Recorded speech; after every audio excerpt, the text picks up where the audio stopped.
Hello everyone.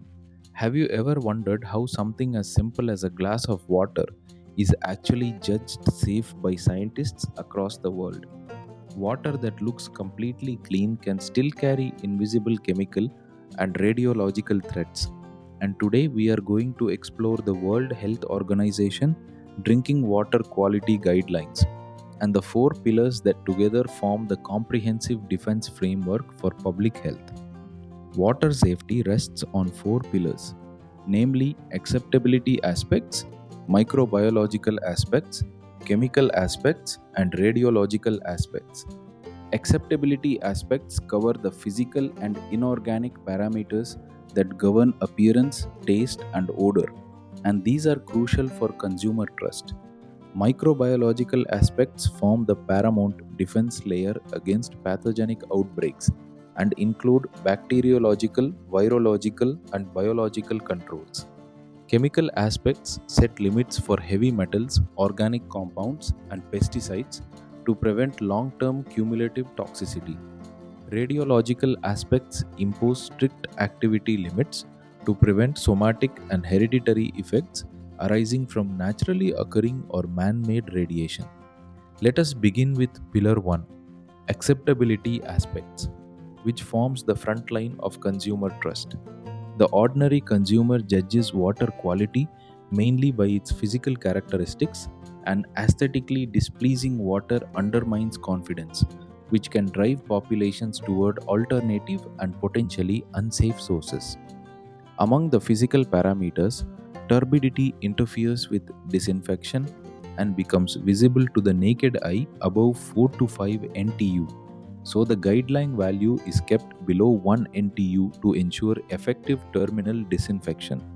Color causes aesthetic displeasure and indicates the presence of humic substances, metals like iron and manganese, or industrial waste, with a guideline value of up to 15 true color units. Taste and odor usually indicate pollution or a treatment malfunction, such as excessive chlorination. And while there is no health based value, any significant change requires investigation. Temperature is also important since low temperatures decrease treatment efficiency while high temperatures enhance microbial growth and taste or odor problems. Though there is no strict guideline value since controlling temperature is usually impracticable. Moving to inorganic constituents, several metals and minerals affect water quality. Aluminium causes deposition of hydroxide floc and worsens discoloration caused by iron with a guideline of 0.2 mg per liter. Copper stains sanitary ware and corrodes galvanized fittings with a guideline of 1 mg per liter. Iron causes reddish brown discoloration and promotes iron bacteria slime deposits with a guideline of 0.3 mg per liter. Manganese stains laundry, causes undesirable taste, and forms sloughing black precipitate in pipes with a guideline of 0.1 mg per liter. Zinc causes an undesirable astringent taste and an oily film on boiling with a guideline of 4 mg per liter.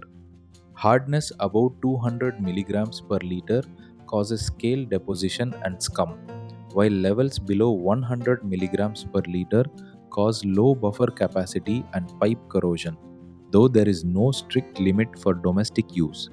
Salts and solutes also matter. Chlorides affect taste, and any excess over the local baseline indicates contamination, with a guideline of 200 to 250 mg per liter. Sodium has a taste threshold that depends heavily on associated anions and water temperature, with a guideline of around 200 mg per liter.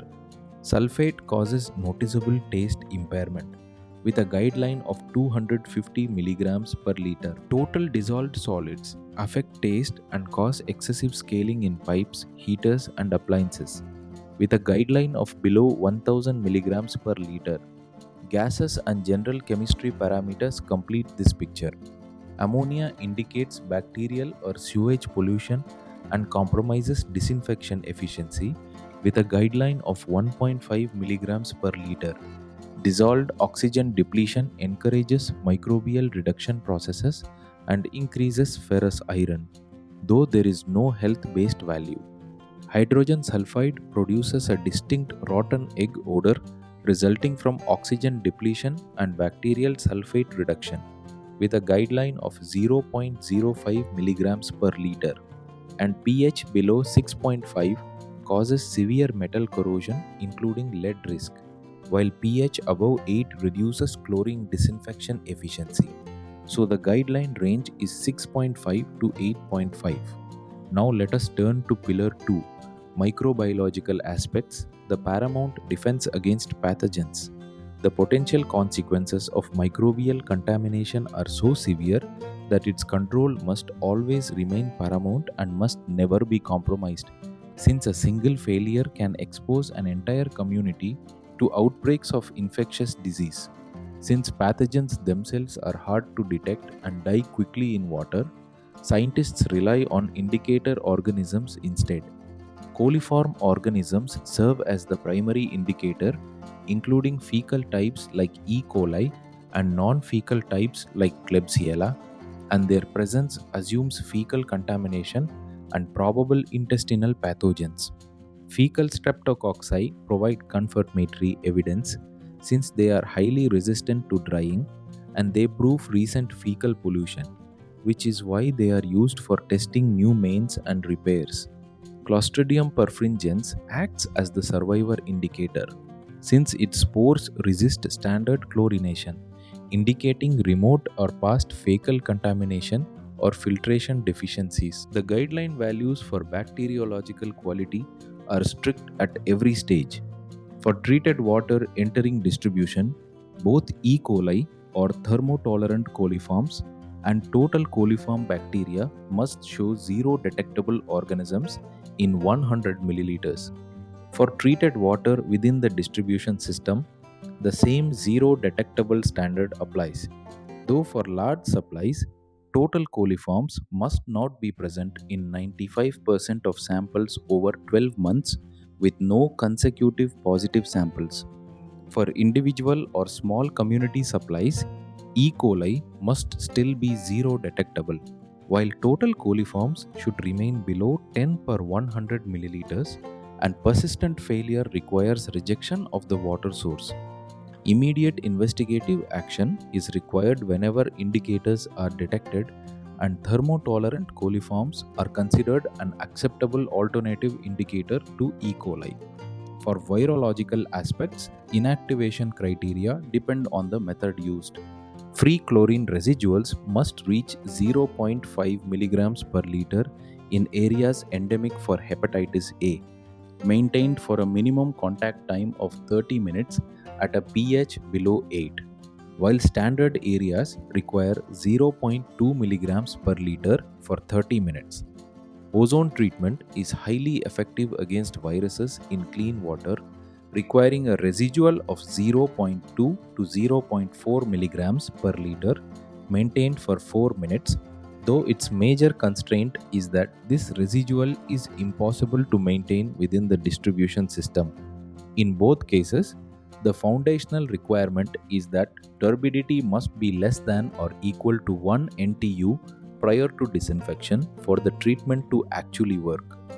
Biological aspects also include protozoa, helminths, and free-living organisms.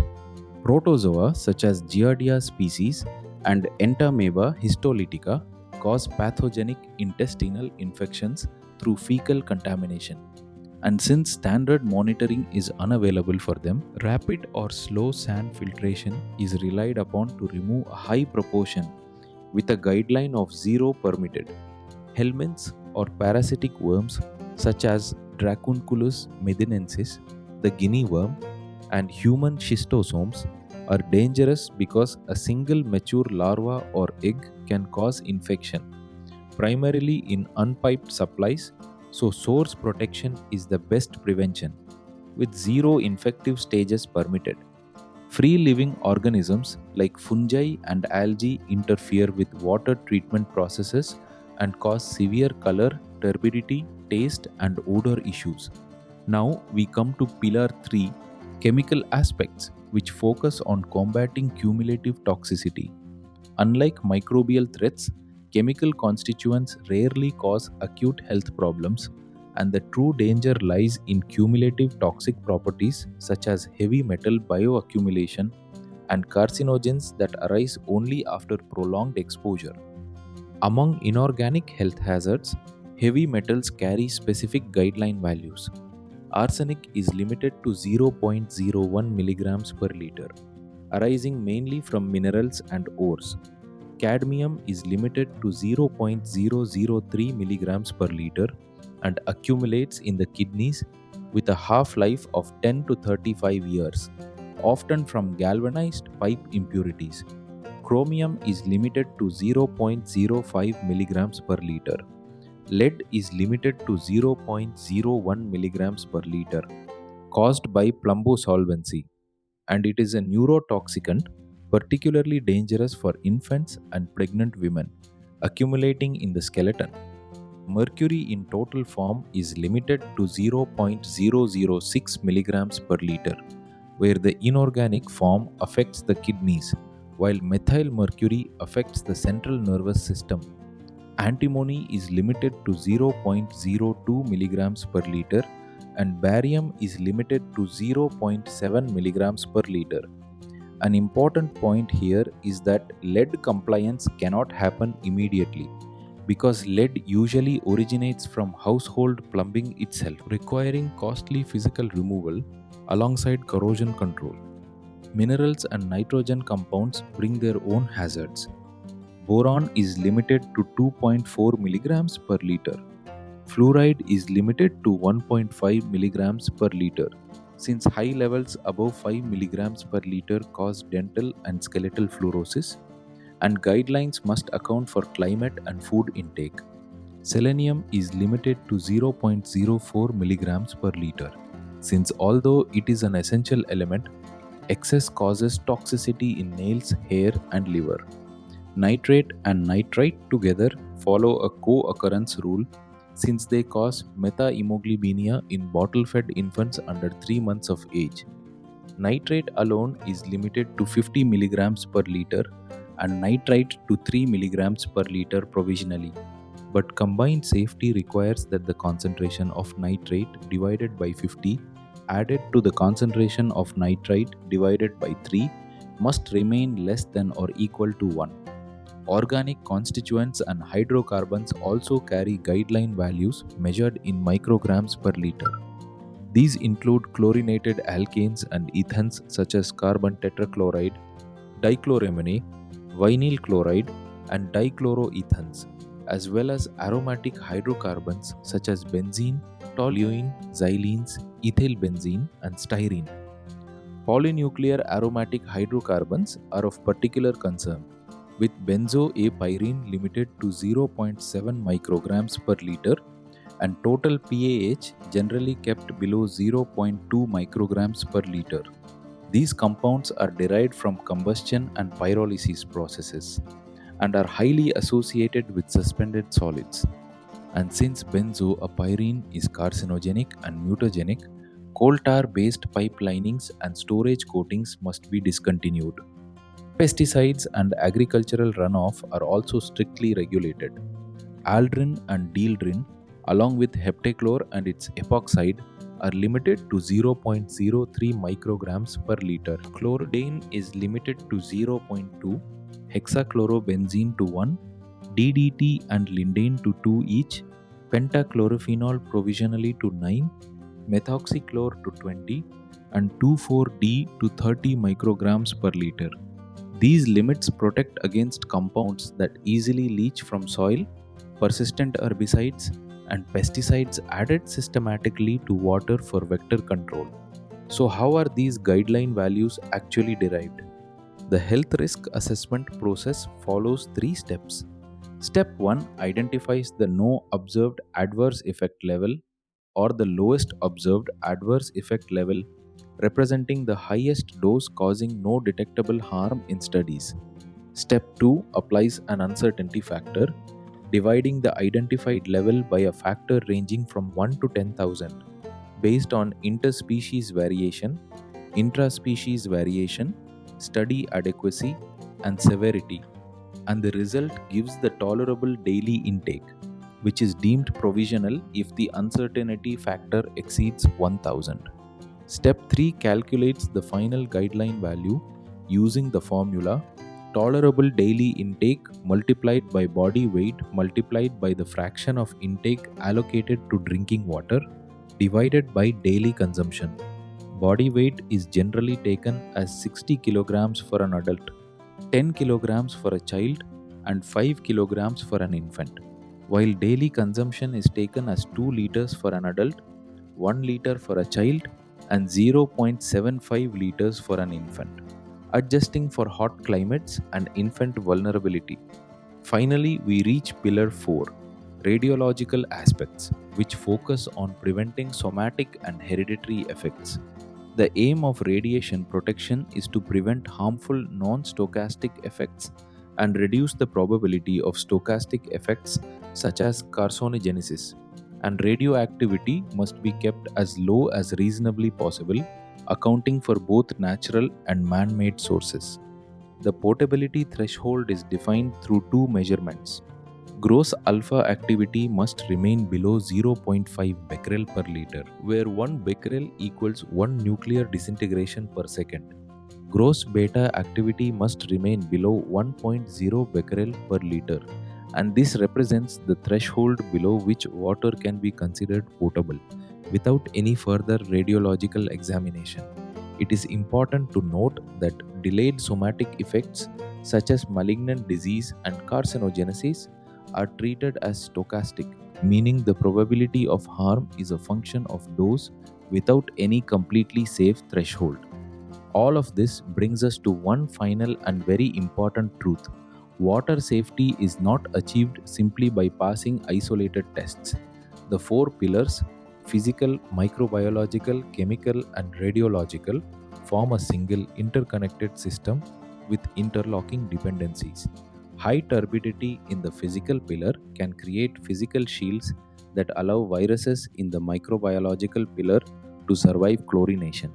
Low pH and low hardness in the physical pillar can strip pipe linings, releasing dormant heavy metals from the chemical pillar directly into the tap.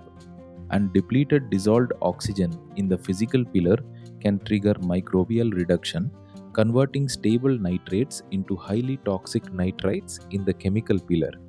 Total mastery over water quality therefore requires balancing the entire prism of all four pillars together, and this is the ultimate objective of the World Health Organization guidelines. Hope you have understood about the WHO drinking water quality guidelines. If you found this video useful, please share with your friends and colleagues. Thank you.